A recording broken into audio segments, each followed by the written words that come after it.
Welcome back, everyone. I am absolutely thrilled to have you here for another explainer. Today, we're tackling a deeply fascinating and honestly incredibly relevant topic. We're going to demystify how modern democracies don't just vanish overnight. Instead, they slowly, almost invisibly, transform into autocracies from the inside out. We'll be drawing directly from some brilliant insights by Pulitzer Prize-winning historian Anne Applebaum. So whether you're a major history buff or just someone trying to make sense of the modern world, this breakdown is going to give you a totally new lens to view global events. Okay, let's dive right into this. When we think of a democracy falling, what comes to mind?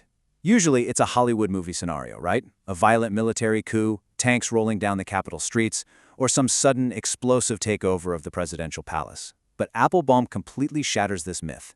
She points out that in the modern world, the collapse is actually pretty quiet. The real danger isn't an armed invasion at all. It's a slow, methodical dismantling of the system by someone who was legitimately elected by the people. It's literally the unraveling of the rules from within. To really grasp this global shift, here is our roadmap for today.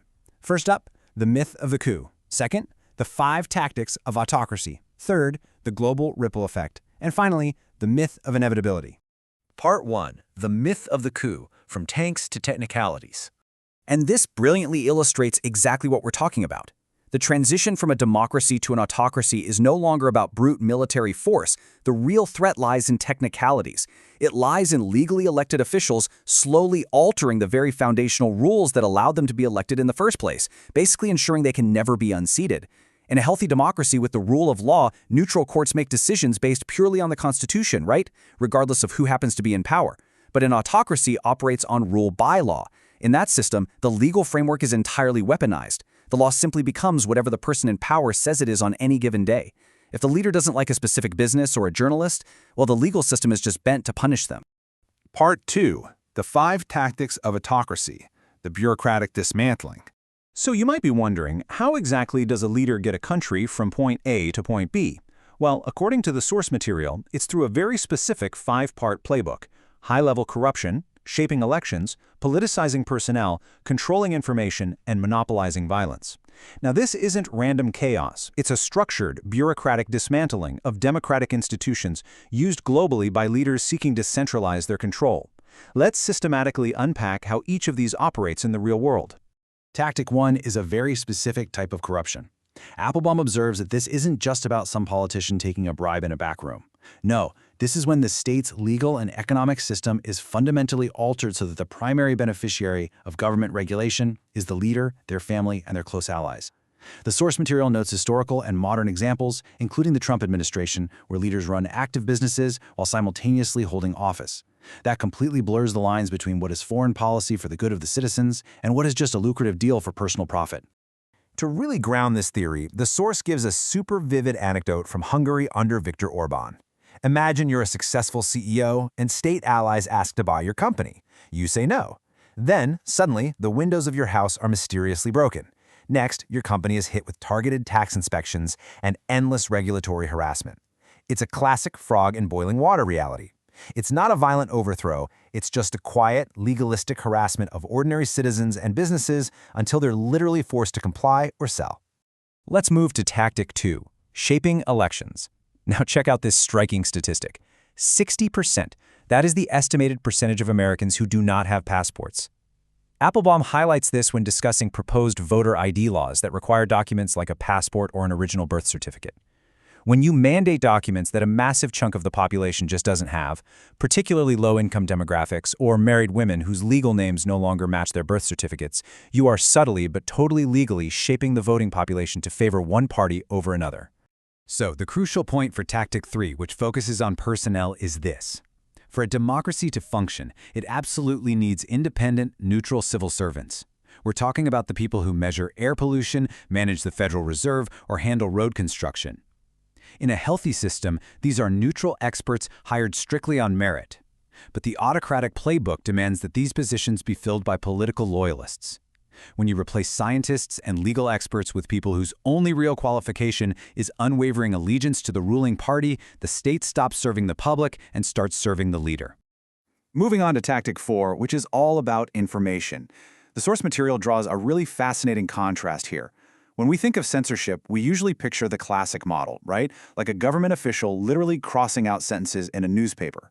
But modern media control is way more sophisticated. Today, leaders encourage their loyal billionaire business allies to simply acquire independent media properties. By consolidating ownership among friends of the regime, the leader effectively shapes the narrative without ever having to pass a single formal censorship law.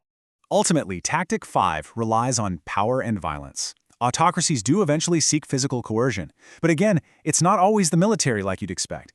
Applebaum specifically cites the creation or repurposing of federal militarized groups that operate completely outside the accountability of local mayors or police forces. When you have unmarked, militarized federal units acting with total impunity on local streets without any local oversight, well, that is a major, undeniable warning sign of a system centralizing power. Let's move to part 3 and see how this builds. The global ripple effect, when allies hedge their bets. When a major democracy starts looking inward and dismantling its own institutions, the shockwaves hit the entire globe. I really want you to think about this question. What actually happens to the world order when allies lose trust in a democratic superpower? Since 1945, there's been a certain stability based on historical alliances, primarily led by the United States. But what happens when that established leader becomes unpredictable and the rule of law suddenly seems shaky? According to Applebaum's analysis, the rest of the world starts hedging their bets. We're seeing middle powers actively scrambling to form survival plans. The EU and India are bypassing traditional routes to form brand new trade agreements. Even Canada, which is historically so deeply integrated with the US, is looking to Europe for security ties. We're even seeing nations actively looking to move away from the US dollar and American tech platforms just to protect their own sovereignty. To show you exactly how quickly that historic trust can evaporate, the source material offers this highly specific and honestly shocking anecdote, the Denmark dilemma. Following public comments from the US president suggesting the purchase of Greenland, the Danish government actually had to sit down and realistically prepare contingency plans.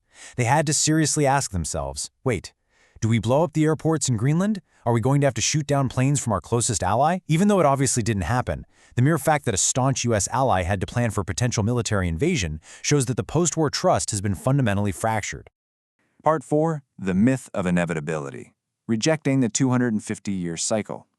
Hearing all this, the decline sounds almost terminal, doesn't it? Like it's a done deal. But to understand this, we have to look at Sir John Glubb's fascinating historical theory. After studying ancient empires, Glubb argued that empires have a pretty predictable 250-year lifespan. They start with an age of pioneers, move through conquest, commerce, affluence, and intellect, and finally, right around that 250-year mark, they hit the age of descendants, which is characterized by internal division, inequality, and collapse. If you do the math, from 1776, the United States is eerily approaching that exact 250-year mark. The parallels are definitely striking. Now, what's really interesting here is that Anne Applebaum fiercely rejects this cycle. She passionately refuses to accept it. She states, "I don't believe in historical inevitability. Anytime you think that something is inevitable, that takes away your willingness to act. Believing that democratic collapse is just some guaranteed mathematical rule of history, that just leads to a really dangerous complacency." The absolute core takeaway from Applebaum's analysis is that complacency is the ultimate enemy of a free society. Democracy is not some self-sustaining machine. It survives strictly through active civic agency. History isn't a pre-programmed track. It's driven by random choices, by human nature, and most importantly, by the continuous, vocal participation of an informed public. Survival requires people to actually vote in every election, to participate, and to fiercely demand that institutions remain independent. Which leaves us with this final provocative thought. If history isn't an inevitable cycle, if the decline of democracy isn't a foregone conclusion but rather a series of choices, what role will you play in shaping it? You hold the ultimate agency here. The survival of the system relies entirely on your willingness to pay attention and act. Thank you so much for joining me on this deep dive today. Keep learning, keep questioning, and I'll catch you in the next explainer.